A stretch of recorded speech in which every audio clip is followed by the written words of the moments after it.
बहुत बहुत धन्यवाद दुबे जी, यादव जी, मिश्रा जी और आप सब साथी आज मौजूद हैं।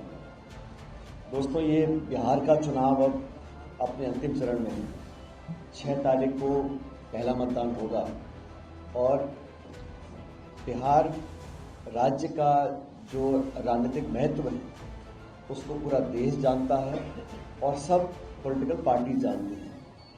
और 20 साल से इस प्रदेश में जो हालात निर्मित हुए वो हम सबके सामने हैं। इसलिए कई महीने पहले राहुल गांधी जी ने एक यात्रा निकाली थी और सचेत किया था निर्वाचन आयोग को, केंद्र सरकार को, कि बिहार के मतदाताओं के साथ हम धोखा नहीं कर सकते और जो भी कार्रवाई करनी है, चाहे वो SIR की है, कुछ और मतगणना है या वोटर लिस्ट की बात है, उसमें संपूर्ण पारदर्शिता उनको रखनी पड़ेगी। हम लगातार दबाव बनाए हुए हैं और मुझे लगता है कि राहुल जी की यात्रा के बाद गठबंधन का जो संयुक्त कार्यक्रम हम लोगों ने किए, उसके बाद आज पूरे बिहार में ये माहौल जो बदलाव का था अपनी चरम सीमा पे पहुंच चुका है। मुझे कहने में कोई संकोच नहीं है कि बिहार के लोग, खासकर नौजवान, बदलाव चाहते हैं। सिर्फ सत्ता परिवर्तन नहीं, व्यवस्था परिवर्तन। और जिस प्रकार का शासन बिहार में है, जिस इंजन की बात बीजेपी और JDU करते हैं, वो लगातार फेल होता जा रहा है। और आज झूठे वादे कर पुराने आश्वासनों को भूलकर नए झूठे वादे कर लोगों का वोट बटोरने की जो कोशिश कर रही है बीजेपी और JDU, वो पूरी तरह नाकाम रहेगी। हम लोगों ने, महागठबंधन के तमाम साथियों ने मिलकर जो संक्षिप्त लेकिन मजबूत जनता से वादे किए हैं, उस पर लोगों को भरोसा है। आज प्रधानमंत्री जी भी पटना आ रहे हैं, बिहार आ रहे हैं, लेकिन जब पहले वो आए हैं चुनाव में, जो वादे कर गए थे, उनमें से कितने पूरे हुए हैं?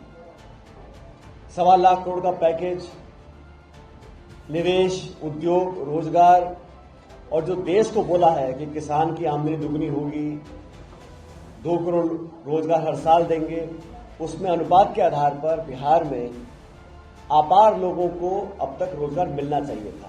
लेकिन बड़ा दुख मुझे है, हम सबको है, कि बिहार में सबसे ज्यादा पलायन होता है, सबसे ज्यादा शिक्षित बेरोजगार हैं और मुझे लगता है उन लोगों के भविष्य को बदलने के लिए ये सरकार बदलना बहुत जरूरी है। नीतीश कुमार जी मुख्यमंत्री हैं, लेकिन किस प्रकार से दिल्ली के दबाव में अपना शासन वो चला रहे हैं, हम सब देख रहे हैं। उम्मीद नहीं थी कि इतने लाचार वो हो जाएंगे सत्ता के लालच में, सरकार के दबाव में, भाजपा के प्रभाव में। लेकिन ये सच है कि कुर्सी का मोह और सत्ता से प्रेम, वो बिहार के लोगों से कहीं ऊपर है। मुझे वो दिन भी याद है जब नीतीश कुमार जी ने इन्हीं प्रधानमंत्री जी को पूरे बिहार के लोगों के नाखून कटवाकर कुरियर किए थे दिल्ली में। DNA की बात करते थे। जब DNA को चैलेंज किया था, नीतीश कुमार जी ने नाखून कटवा के सैकड़ों लोगों के, हजारों लाखों लोगों के सैंपल भेजे थे दिल्ली में। वो कटुता, वो बिहार के लोगों के लिए खड़ा होना, वो सब भूल गए सत्ता प्राप्ति के लिए। इसलिए आज लोग विश्वास नहीं कर रहे हैं। जो घोषणाएं मैं देखता हूं JDU भाजपा कर रहे हैं, क्योंकि घोषणाओं करने का आधार नहीं है। कैग की रिपोर्ट बोलती है कि लाखों करोड़ रुपया जो बिहार की जनता की गाड़ी कमाई था, वो आपने सरेंडर कर दिया है। 70,000 करोड़ रुपए का घोटाला है, उसका कोई जवाबदेही नहीं है। और ये हम नहीं कह रहे हैं, ये CAG की रिपोर्ट कह रही है। 2/3 बिहार के लोग 65 रुपए से कम पे अपना जीवन बिता रहे हैं। इस स्थिति के लिए कौन जिम्मेदार है? आज भी आप भाजपा से सवाल पूछो तो वो कभी नेहरू जी का नाम लेंगे, कभी इंदिरा गांधी का नाम लेंगे, कभी मनमोहन सिंह जी का नाम लेंगे। लेकिन 11 साल से सत्ता में बीजेपी केंद्र में है और लगातार 20 साल से यही शासन चल रहा है जो आज पटना में शासन है। किसकी अकाउंटेबिलिटी है? कौन जवाब देगा? मैं ऐसा मानता हूं कि हमारा गठबंधन दुनिया भर के दुष्प्रचार के बावजूद भी जनता के कटघरे में खरा साबित हो रहा है और जो बदलाव की सुबुगाहट पहले दिखती थी, आज वो सुनामी में तब्दील हो चुकी है और प्रचंड बहुमत के साथ हमारा गठबंधन यहां पे सरकार बनाएगा। और जो जो वादे हम लोगों ने किए हैं हमारे गठबंधन ने किए हैं, उन सबको करेंगे। और सबसे प्रमुख, सबसे बड़ी जो प्राथमिकता हमारी रहेगी वो नौजवानों को लेकर रहेगी। बहुत से लोग कहते हैं कि संभव कैसे होगा, कि मैं ऐसा मानता हूं, अगर संकल्प शक्ति है, अगर हम कुछ करना चाहते हैं, अगर नौजवानों को भविष्य में आश्वासित करना चाहते हैं, तो जो पेपर लीक की लगातार घटना बिहार में हुई है, जो बर्बरता से जिन सड़कों पर आज प्रधानमंत्री रोड शो करने जा रहे हैं, इन्हीं सड़कों पर पढ़े लिखे निर्दोष नौजवानों को लाठियां मांजी गई है कई मर्तबा। और ये एक तरह का एक यहाँ ट्रेंड बन गया है कि पेपर लीक हो, बच्चे सड़कों पर आए, लाठीचार्ज हो, उनको चोटें लगे, उन पर केस लगाए जाएं, उनके जीवन को अंधकार में धकेला जाए। इन सब पर विराम लगाने के लिए, बिहार के लोगों के जीवन को बेहतर बनाने के लिए मुझे लगता है हम सब लोग साथ आए हैं। और हमारा गठबंधन, जो हम लोगों ने उम्मीदवार दिए हैं, जो प्रचार हम लोग कर रहे हैं, जो वादे हम लोग जनता से कर जा रहे हैं, उन सब पर खरा उतरेंगे और एक अच्छे बहुमत के साथ उस उम्मीद पर, जिस बिहार के लोग जो चुनाव में मतदान करेंगे 6 और 11 नवंबर को और 14 नवंबर को प्रचंड बहुमत लेकर हम लोग जनता की सेवा के लिए तैयार रहेंगे। इसलिए मैं भाजपा के जो बैसाखी है, हम सब जानते हैं कि जो भाजपा का संख्या बल लोकसभा में है वो बहुमत का नहीं है।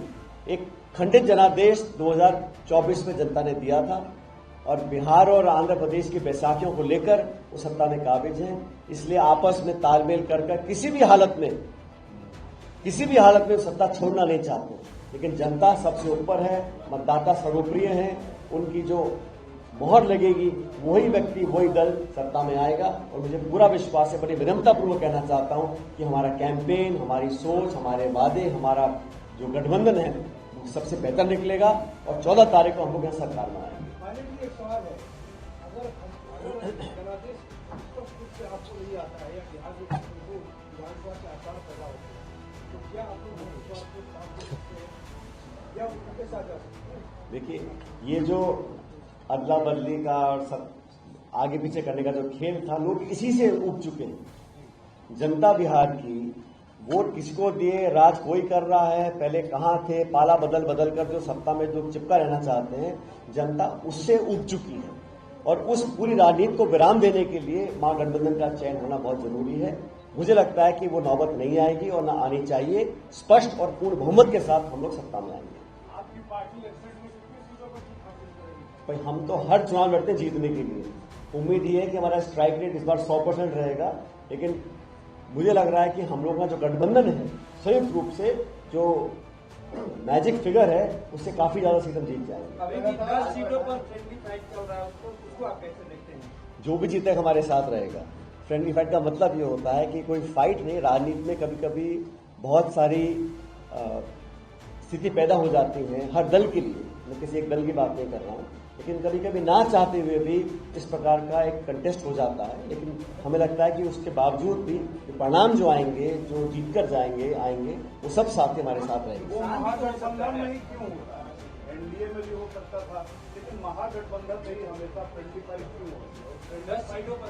जो माहौल बिहार में आज है, हमारे गठबंधन के टिकट पर ज्यादा लोग टिकट मांगते हैं, जीतने की संभावनाएं ज्यादा हैं। इसलिए यहाँ पे हो सकता है कंपटीशन ज्यादा हो, इसलिए फ्रेंडली फाइट हो रही है। और फाइट जब फ्रेंडली हो रही है तो दुश्मनी की बात कहां से आ गई? आज प्रधानमंत्री का रोड शो है पटना में, मैं खुद ही मैं बिहार के लोग पूछना चाहते हैं, आप बार बार बिहार आइएगा, भाषण दीजिए, वादा कीजिए, और क्या कारण है जब आप 11 साल से सरकार में दिल्ली में हैं और 20 साल से गठबंधन आपका है, तो अब तक आपने वादे पूरे क्यों नहीं किए? आज भी क्या ऐसी जरूरत पड़ रही है कि बार बार तमाम केंद्र के मंत्री, अलग अलग राज्य के मुख्यमंत्री यहाँ पर आकर जनता को आश्वासित कर रहे हैं? आपको जनता ने पूरा मौका दिया था, डबल इंजन बना के रखी आपने। जो आप आज वादा जनता से कर रहे हैं वो आपने पिछले 1 दशक में पूरा क्यों नहीं किया? आपने 1.25 लाख करोड़ की एक विशेष पैकेज की घोषणा बिहार के लिए की थी, कहाँ है वो पैसा? कितने उद्योग यहाँ पर लगे हैं? और जो 20 साल से आप लोग नहीं कर पाए, तो क्या गारंटी है कि अब अगले 5 साल में करेंगे? तो मुझे लगता नहीं कि उनके कार्यक्रम से, उनके भाषण से या घोषणाओं से जनता प्रभावित होने वाली है। सर, 2 घोटाले हो गए सरकार में, जैसा कि सुजन घोटाले और बालिका सुधार विधेयक का, क्या इसकी जांच से आप संतुष्ट हैं? और अगर आपकी सरकार बनती है, क्या इस केस को रीओपन करा के संसद जाएंगे? कि हम तो चाहते न्याय हो, आचार संहिता लगी हुई है। मैं इतना ही कहना चाहता हूं कि कोई भी प्रकरण हो, अगर उसमें किसी को भी असंतोष है या कोई इस जांच से पूरी तरह संतुष्ट नहीं है तो सारे विकल्प खुले हैं। मैं कोई विकल्प बंद करना नहीं चाहता हूं, लेकिन चुनाव के बाद, सरकार बनने के बाद दोबारा रिव्यू कर जो सही निर्णय होगा उसको हम लोग करेंगे। अमित शाह जी कह रहे हैं ये वाले कि ये महागठबंधन वाले बुरी तरह से फेल होंगे और हमारी सरकार होगी नीतीश। ये तो कहते थे 400 पार जाएंगे 2024 में, अब की बार 400 पार, 230 पे 290 पे आके अटके, 240 बीजेपी के आए हैं। तो ये वादे देना, जुमले छोड़ना, लोगों को भ्रमित रखना, मजहब के नाम पर, धर्म के नाम पर, मंदिर मस्जिद के नाम पर लोगों को बांट कर रखना, ये उनकी राजनीति का एक करने का तरीका है। लेकिन पब्लिक ने, भारत के लोगों ने, बिहार के लोगों ने कई बार परख लिया और अब समझ गए हैं कि काट की हांडी बार बार नहीं चढ़ती। मोकामा में हुई चुनावी हिंसा में अब अनंत सिंह की गिरफ्तारी हुई, जेडीयू के प्रत्याशी है, कैसे देखते हैं? क्यों हुई गिरफ्तारी? पब्लिक का दबाव था ना। तो ये जो माहौल बना है बिहार में, जो हिंसा हो रही है या हुई है, ये किसकी नाक के नीचे हो रही है? ये वही लोग हैं जो आरजेडी कांग्रेस पर आरोप लगाते जंगल राज की बात करते हैं। ये कौन सा राज है? और वो तो निर्वाचन आयोग ने कदम उठाए हैं। अभी आज यहां पर कोड ऑफ कंडक्ट लगा हुआ है, तो निर्वाचन आयोग या उनके अधिकारियों ने कुछ कदम उठाए होंगे। मैं तो इतना कहना चाहता हूं, बात एक घटना की नहीं है, बात एक अरेस्ट की नहीं है। बिहार की राजनीति में, बिहार के सामाजिक जो हिंसा हुई है, लगातार होती आ रही है, और ये हिंसा होने दी जा रही थी, इसके लिए कौन जिम्मेदार है? अब तो पब्लिक का आक्रोश रहा, इतना बड़ा मीडिया माहौल बन गया, तो कुछ कदम आपने उठाए हैं। लेकिन पिछले कई सालों से जो लगातार यही क्रम चल रहा था, इसके लिए सीधे तौर पर मुख्यमंत्री जी, उनकी सरकार जिम्मेदार है। Thank you.